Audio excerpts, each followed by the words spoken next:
Hey kids, cook real food. Katie Kimball here for the Healthy Parenting Connector, where we connect experts who have the information you need with you parents who really want to raise healthy kids. Today we're talking about a subject that's really getting a lot of press lately, and that's mindfulness and meditation. And I think it's something that's needed because the statistics on anxiety and depression and stress in kids are just going up and up and up all the time. And we can't always change the environment, but we can change the way kids respond. So today I have Lisa Dorval with me, who is a stress mastery educator, a fellow stress mastery educator. And she's going to talk about the value of meditation and also do a couple for us that you can use with your kids today. So thank you so much for being here, Lisa. Thank you so much for having me, Katie. Real This is excited to be here. Yes, this is going to be great. So let me introduce you to the audience real quick so Sure. they know who you are, and then we'll jump into some conversation. Lisa Dorval is the co-founder of Due East Integrative Health and Mindfulness Strategies in Massachusetts. There, she is a therapist for children, adolescents, and adults, providing mindfulness meditation sessions. She's a qualified mindfulness-based stress reduction instructor. I said it right. Trained at the Center for Mindfulness in Medicine at the University of Massachusetts Medical School. So today we'll talk a little bit about the importance of mindfulness for children, why meditation isn't woo-woo and can be part of a Christian's prayer life, but it can also be done without faith or religion involved at all.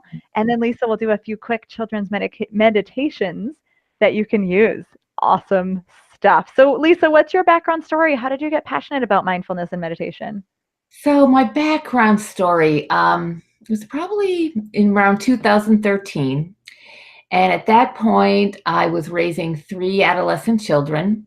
I was working in a partial psychiatric program, and at the time, it's a pretty intense environment. And at that time, there was a lot of, they were going through a lot of growing pains.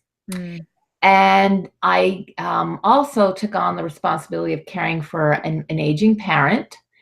And then on top of that, I went into menopause. So all those things together, I was really feeling overwhelmed, sort of feeling burnt out at work. I noticed that I wasn't really caring for myself well. I was, a non-clinical term would be a hot mess. And so I thought, I really need something. I really needed something. And so I, as a therapist and having had been in therapy myself, I felt like I needed something more than that. I find that I needed a greater sense of calmness, as we talk about in the stress mastery, mastering ways to master the stress beyond the therapy. So I found an introductory meditation class that was in my community, and I took that class, and then I found it interesting, and then I went and took the mindfulness-based stress reduction class myself, and that's when it all sort of came together for me. I found that it was really life-changing for me. It was pretty intensive. We had weekly homework. We met 2.5 hours once a week for 8 weeks.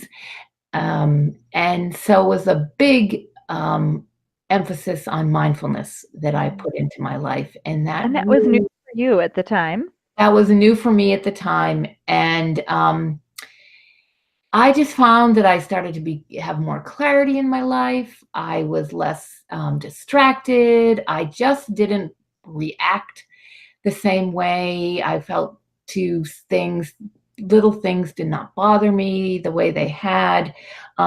It was really empowering. I love that. I didn't actually know your background story, but I love that this grew out of a real sense of need in your own life. I know a lot of us moms are very familiar with the term hot mess. Possibly have used it about ourselves. And then, you were in a real place of need. And then this was so powerful that you realized you were going to share it with others. But I think it's cool too that you have the clinical background first, right, as a therapist, and then moved into this. I mean, it just really lends to your credibility. So how do we define mindfulness, especially when it applies to kids who sometimes, while they're driving us out of our minds, feel like they aren't connected to their minds at all? Sure. So Mindfulness, defined by John Kabat-Zinn, who was the founder of the mindfulness-based stress reduction. It's also called MBSR. And so his definition, operating definition, is the attention that comes from the awareness that comes from paying attention in the present moment on purpose without being judgmental to this. So beyond that, I would say it's beginning to recognize when you're on autopilot. And or you're lost in thought, or you're thinking about the past and about the future. It's about being fully present in the moment, and at the same time not wishing you were somewhere else. That is really powerful. And as you're reading that, or stating that definition, I thought there's a lot to unpack there, being in the present moment. And then you mentioned not judging. So it's not about evaluating. Right. It's just about awareness. Is that fair to say? Exactly. Yes, it is. Okay. And that's a challenge for a lot of women, I think, especially. Women are like always evaluating. Exactly. So it's about being in an experience with your children, with your spouse, during the day, and being able to be present with it, and not and becoming aware actually of when you are judging, or when you're doing two things at once. I'll give you an example of, if you ever been driving down the road and all of a sudden you realize, oh, wait a minute, I missed my exit. That was like a mile ago or something like that. Because your mind is elsewhere completely. Your mind is elsewhere. And it's that in that moment of awareness, like, oh, I am not where I'm supposed to be. That's the mindfulness. That's an example of the mindfulness. Got it. And you mentioned doing two things at once. And I had been thinking, like, this is the opposite of multitasking. I think a lot of moms are doing more than two things at once, which means our brain is so split all the time. Okay, so I have one more thing I wanted to say about the mindfulness is one of the results of being mindful and using mindfulness meditation is that we begin to recognize our thoughts and our emotions. And what can happen is we begin to have a little more space, a little more distance with these thoughts and feelings. So we're able to observe them and not necessarily react to them immediately. So as a parent, being mindful, we are able to perhaps stop what we're doing, be able to listen to them, see how they're feeling, seeing what they need from us. And that way we can be more present and recognize what is in their best interest. At the same time, when as a parent, we can recognize when we are starting to get stressed ourselves or feeling overwhelmed, and perhaps we can take those moments to breathe and be able to be more present ourselves. Okay. So how about for kids then? How can increasing mindfulness be a positive experience for kids? Sure. So for children, the practice of meditating or just using mindful awareness helps them to be more aware of their thoughts. It can help them to be more aware of their emotions, whether these emotions are positive and negative, and they can learn how to perhaps be less judgmental of themselves when they have these thoughts or feelings. It allows them to be able to become more connected to their thoughts and feelings in their emotions. They can be able to develop the ability to see that they have a little more choice. They themselves can put a little distance from those immediate thoughts and reactions, and so that they know that they can have a little more choice in how they can respond to things. It's like it's a new coping skill in some ways. And there's many possibilities. It can help them so that they can de-stress. You can use it to be able to sleep better. It can be used to not sweating a test. preparing Sure. for I testing mean, event. these are huge. All these things you're saying are definite pain points for parents as we watch our children like struggle with some of the Mhm. harder parts of their lives.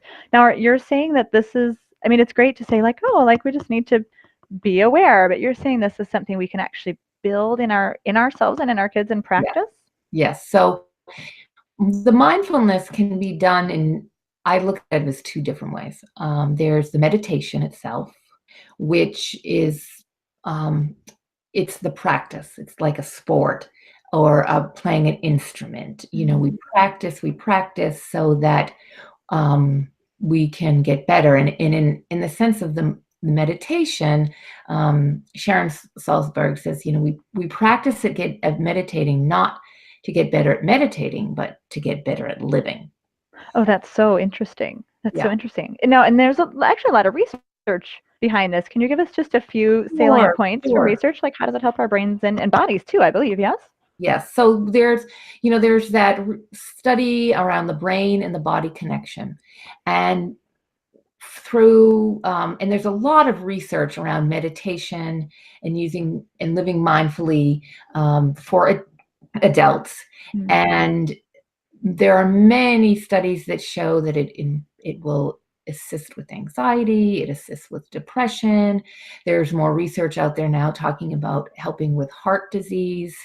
Um, and I think that although this is not necessarily research based, there's improvement in relationships based, with that as well. Um, so with children in the research, because there are not as many mindfulness programs that are out there or that have existed for very long, the research is a little more limited. But I can tell you that there are some groundbreaking, well, not necessarily groundbreaking, but there are a lot more studies that are coming out that are with more validity, that the groups are of that they're using. um, they have been able to find a few things in the research, and particularly, which I find fascinating, is for school age children, that they have found that there are kids' mental and emotional ability has improved. Their physical health and well-being has improved. Um, Sometimes for children, it has helped with their concentration, their impulsivity. They talk about children being able to be more focused with their schoolwork, and they also found that for some children that it can help them with experiencing more positive emotions. Wow, that's great. And I mean, if the research is there for adults, you'd think things that are good for adults, probably we want to start building those habits as kids, especially in this day and age when we're seeing a lot of adult diseases Yeah. like becoming evident younger and younger in kids, especially anxiety, right? We kind of don't want to wait Mhm. until we're the stressed out 40 something having a heart attack when we learn how to breathe. It's going to be a lot easier when you're a child. And I love the physical, there's actually physical net positive ramifications of this. My Mhm. father-in-law just had heart surgery, and his blood pressure was not under control even after the surgery. And I mean, I can't say for sure that this is what did it, but I took over a device and started teaching him some Right. like heart brain breathing and some Mhm. meditation. And he is actually beginning to get the blood pressure under control. So it's like really exciting to see that. But again, you don't want to learn this when you're in your 70s after the triple bypass. Like ideally, we'd like to prevent, right, the high blood pressure Yeah. medication, the triple bypass. So we need to build these Mhm. habits. And some families out there may be a little hesitant. We might be hearing the word meditation and thinking that Sure. it's a little woo woo or a little Eastern religion. And if especially for like a Christian faith, I'm Catholic, so I know Yeah. that as Catholics, like meditation is totally an ancient form of prayer. But can you Mhm. speak to that a little bit, like how this works for Christian families, and does prayerful meditation have the same brain body benefits? Sure. So let me tell you what I do know. Um, So meditation is rooted in the Buddhist traditions, but it is not a religious. The mindfulness meditation is not based in any religion. Mm-hmm. You can be religious and practice, or you can be non-religious and practice the mindfulness meditation. There are other forms of meditation when we think of prayer or meditation to a particular saint or focusing in that respect, that is been done, and that's been done. Meditation has existed for over 2,500 years, 2,500 years. That's a long time. And so I can say that I can speak for the mindfulness meditation is something we know from the science background that it is proven to change and have significant effects on our nervous system and our ability to interact and live our daily life. I don't have the background that to say and I'm not clear. I'm sure it exists on what the religious meditations and how that affects the brain. So I Sure, do, but it's an easy merge in yeah. my book, like prayer for almost any religion, prayer should be, more of a quiet space. You want to be Mhm. open to whatever deity you believe in so that Right. that deity can speak to you. And so Yeah. really that's kind of the basis of meditation. So what I love Mhm. about it is we can take like the brain science and just make sure that when you're being prayerful that you're doing the breathing, that you're Right. feeling the gratitude and just offer that gratitude to God. Right. And again, in the Catholic faith, there's a really ancient form of meditation called Lectio Divina, and it has to do with reading the same Bible verse over and over And and everything. meditating on that. And so there's definitely, for Catholics at least, a beautiful tradition of meditation. And I always think it's so exciting that scientists are now figuring out what God has always taught us, right? That these Right. things are good for us. So Mhm. I would say, if you're a Christian, this is nothing to run from. It's something to Right. integrate into your prayer life. And we want our kids, if we're Christian, we want our kids to be people of prayer too. So I'm pretty excited to have a couple of guided meditations for Yeah. kids because I have kids and they get Mhm. stressed out and they really do need to learn this. So Lisa is going to do 2 different meditations for kids. And Lisa, I'll let you sort of introduce them and talk about maybe what age group they're good Sure. for. But if you've got a kid who has never tried meditation, at like all any age group is Any welcome age. to do a beginner, right? Right. Yes. And and I think of one thing I didn't have when I was raising my children when they were young was the meditation, and I'm somewhat regretful for, but of course, there's nothing I can do about it at this point other than, my children are young adults now. We didn't have that as part of our growing up. I really wish that I had known about, and it was I knew about it, but had made it part of my life then. Right. We can only do what we know, right? But thank you so much Exactly. for sharing this with Exactly. all of us younger moms. We really appreciate it.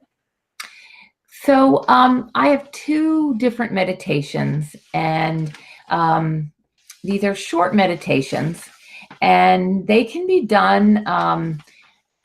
I think you could be at 7, 8 beginning for these meditations, as opposed to like a 5 or 4-year-old. The ones that I'm going to offer you today might be a little harder for little ones, but these would be 7, 8, and up. I think that let me say one thing too. I would highly encourage, if you're interested in having your children meditate, that you, as a parent, meditate as well. The Mm, best thing you can do is be a role model and modeling this kind of behavior in terms of, self-compassion, mindfulness, um, and even maybe sitting down with your children, depending on their age. I think that when you have a teenager, they may not want to sit with you and meditate. Maybe they will, but so that's something that I would consider ask you to consider when you're doing the meditations. Sounds good. Well, here's what I'm going to do. I'm going to mute myself so there's no distracting background noises. Oh, okay. And we'll just kind of let you take over the show All for a right. few minutes That here. sounds great. That sounds great. So I'm going to invite you to find a place in your home where you are away from any distractions.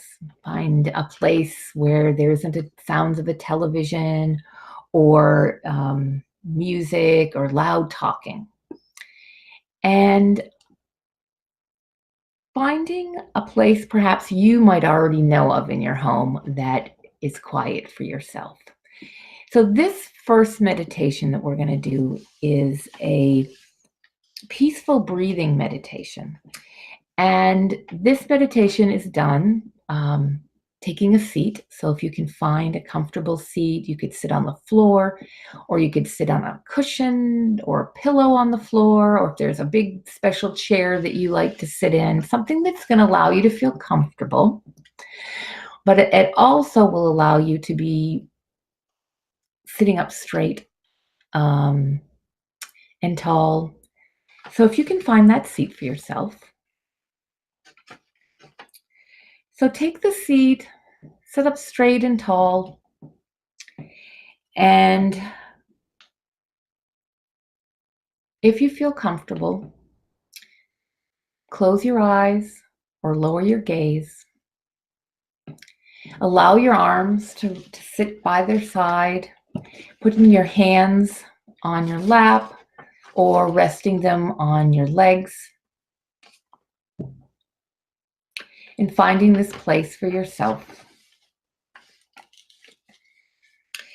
So, with your eyes closed or with your gaze lowered, I invite you to relax.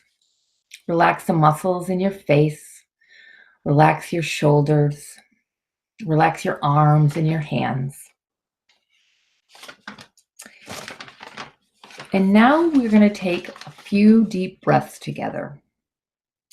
Breathing in very slowly, taking this deep breath,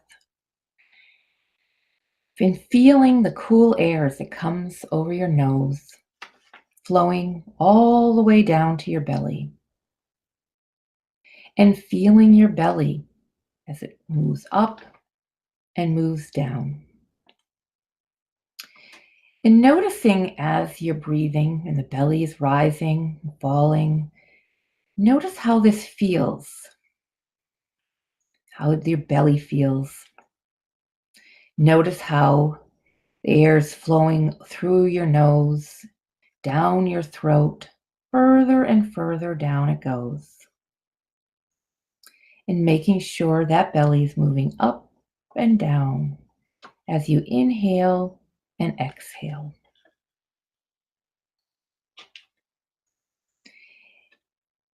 Breathing like this is really good for your body and your mind. Just allow it to feel calm as the breath flows in and out. In and out. And now for this moment, just listen carefully to all the quiet sounds outside of you. All the sounds around you. What do you hear? You may hear cars, maybe some birds or dog barking. You may hear talking and voices from the other room. Just listening. Just paying attention so you can listen.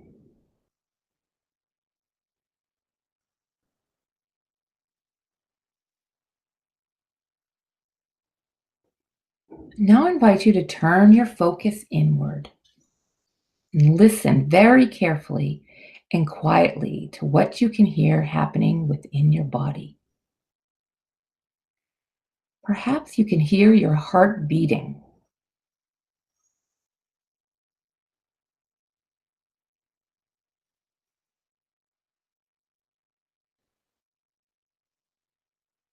Perhaps you can hear your breath as you breathe slowly and calmly in and out.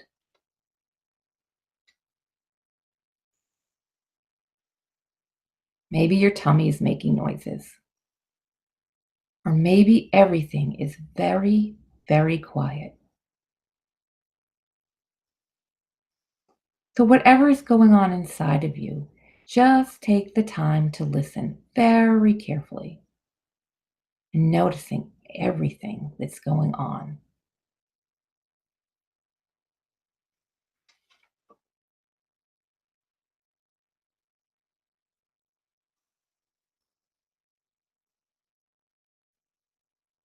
Paying attention to the sound of your breath.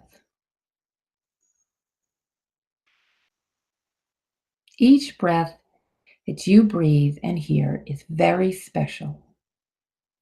It makes you alive.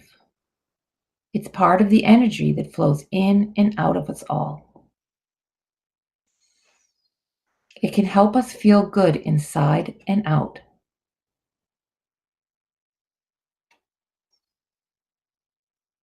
You see now if you can take a slow, deep breath in and fill your whole body, feeling the energy coming in, filling every cell, every muscle, and take and let that breath go out of your body. Imagine that each breath is happiness. And let yourself bring a big smile as you bring the air in and let it go out. How do you feel now?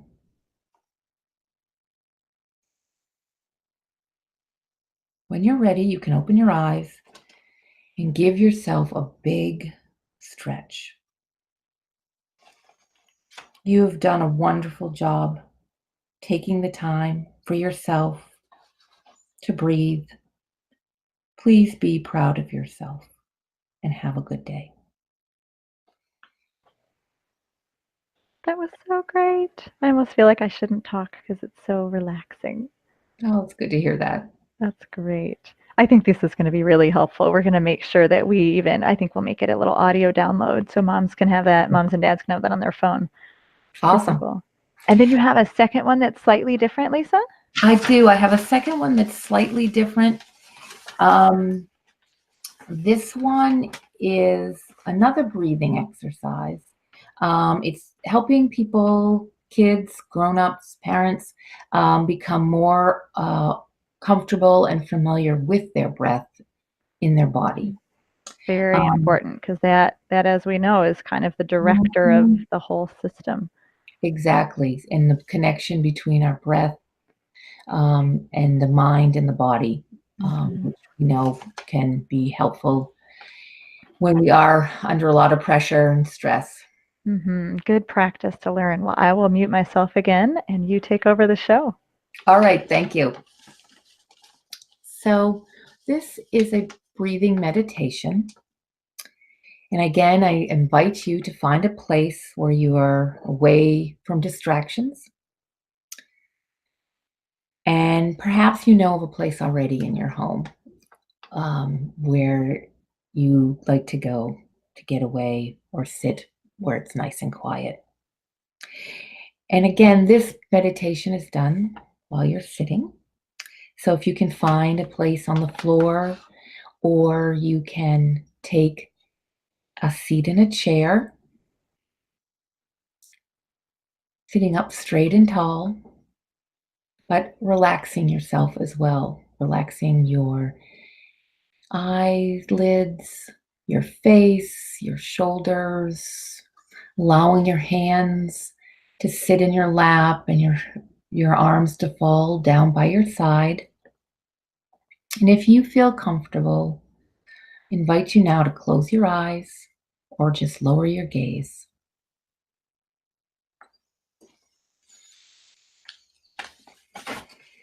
Then let's begin this meditation by taking 3 deep breaths together. And when we take these deep breaths, let's notice how our breaths feel in our body. So let's begin. And we will be breathing in through our nose and out through our nose. Then taking each breath. 1, breathing in, breathing out. 2, another deep breath in, breathing out. And 3, deep breath in and a deep breath out. Now let's let our body breathe on its own and see what this breath feels like.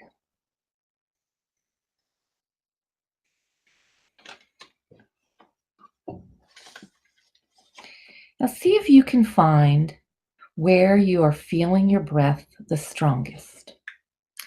For some people, it can be the air flowing in and out of the nose. For some, it can be the air in the chest rising it up as it comes in and falling as it goes out.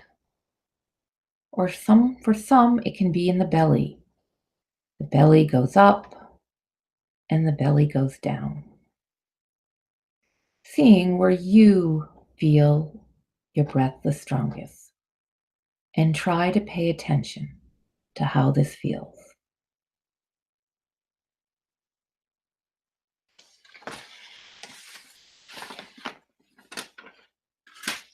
Following your breath does not have to feel like work.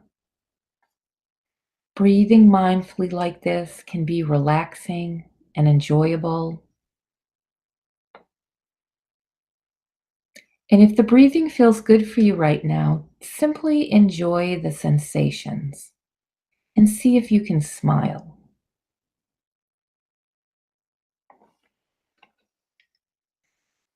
Sometimes you may notice when you're breathing that you become distracted by your thoughts. And that's okay. That's what happens. That's what the mind does. You don't need to judge yourself like you've done something wrong.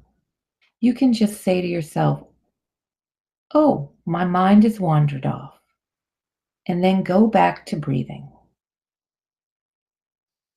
So let's sit here and take a few more deep breaths together, seeing if you can relax and enjoy what you are doing.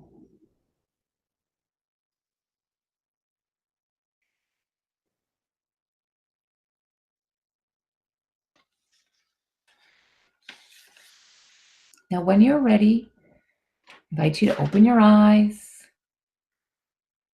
Maybe take some big stretches with your body and return your attention to your surroundings. You've done a wonderful job. Be proud of yourself for doing this meditation, for taking the time for yourself, for caring for yourself, and invite you to have a wonderful and happy day. Thank you. Oh, again, I feel so guilty talking. I should have just said we'll just end with Lisa's voice. Oh, that was lovely. But we will. We'll split those off so that they can be independent too. Thank you so much, Lisa. I know this is, again, something just so needed in our fast-paced, stressed out, anxiety-ridden culture, both for adults and children. And thank you too for reminding us that adults need this practice as well, because kids do what they see, not always what we say, right? Exactly. Yeah. Thank you so much for having me. I really enjoyed being here and being able to share this with you and all of your followers. And I hope that this is helpful in some way. It's a practice. Like I said, it's something we do. We have to practice, and it's about the practice of getting better for living. Definitely. Well, again, thank you. And listeners, I will see you again next week with another expert who has information you need to raise healthy kids. My challenge for you is to really try this, put it in the calendar if you need to, find a time during the day, Maybe even it's at bedtime. That's a good time to wind down and practice this. So I hope to see you again next week as a more mindful and aware parent. Thank you so much.